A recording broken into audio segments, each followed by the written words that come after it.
Assalamualaikum warahmatullahi wabarakatuh. Salam sejahtera untuk kita semua. Shalom, Om Swastiastu, Namo Buddhaya, Salam Kebajikan. Perkenalkan, saya Yuyun Kapala, mahasiswi dari Prodi Ilmu Komunikasi.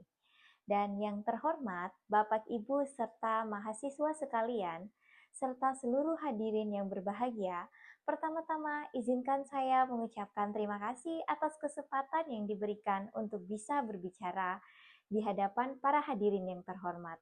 Saya merasa sangat terhormat bisa berbagi pemikiran tentang topik yang sangat relevan di era digital saat ini. Dan kali ini saya akan membawakan pidato berjudul Etika dalam Berkomunikasi dengan Media. Pastinya sudah tidak asing di telinga kita semua ya, media komunikasi. Siapa sih yang tidak tahu media komunikasi?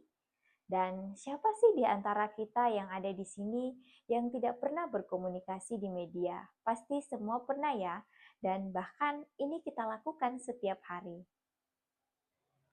Hadirin yang terhormat, etika dalam berkomunikasi dengan media merujuk pada seperangkat prinsip moral dan standar perilaku yang harus dipegang teguh oleh semua pihak yang terlibat, baik sebagai penyedia informasi seperti jurnalis, PR, officer, atau influencer, maupun sebagai penerima ataupun pengguna media. Di era informasi yang melimpah seperti sekarang, di mana berita bisa menyebar dalam hitungan detik melalui media sosial, etika menjadi fondasi utama untuk mencegah penyebaran hoaks, fitnah, atau informasi yang bias. Pertama, mari kita bahas prinsip utama etika komunikasi dengan media. Salah satu yang paling fundamental adalah kejujuran dan akurasi. Sebagai contoh, seorang jurnalis harus memverifikasi fakta sebelum mempublikasikan berita.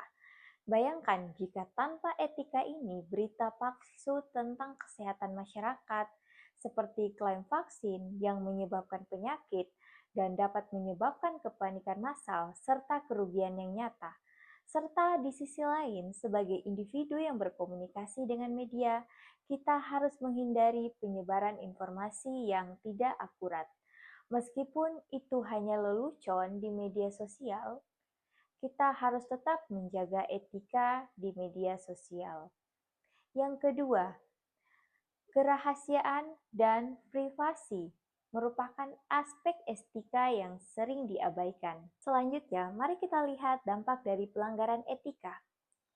Tanpa etika, komunikasi dengan media bisa berujung pada krisis kepercayaan.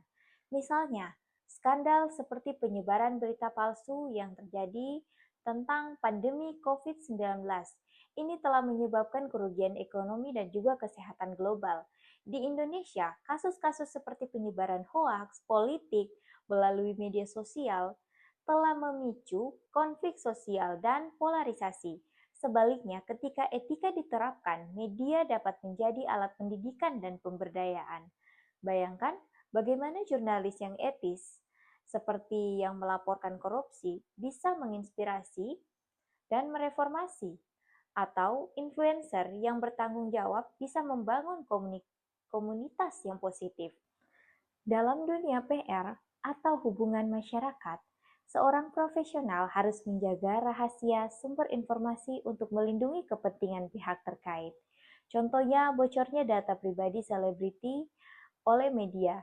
Ini dapat merusak reputasi dan kehidupan pribadi mereka. Begitu pula kita sebagai pengguna media harus menghormati privasi orang lain. Janganlah kita membagikan foto atau cerita pribadi tanpa izin, karena ini bisa melanggar etika dan juga hukum.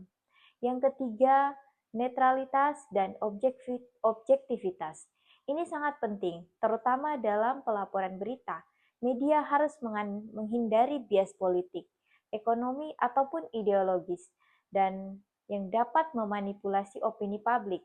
Sebagai sebuah ilustrasi, selama pemilu, media yang etis akan menyajikan fakta dari berbagai sisi, tanpa memihak sehingga masyarakat bisa membuat keputusan yang baik dalam memilih berita.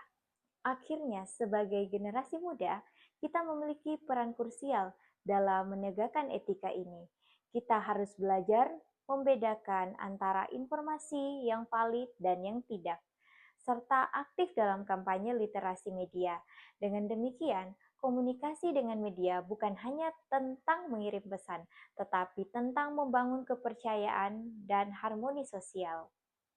Hadirin yang terhormat, sebelum mengakhiri pidato ini, izinkan saya menyimpulkan bahwa etika dalam berkomunikasi dengan media adalah kunci untuk menciptakan masyarakat yang lebih baik.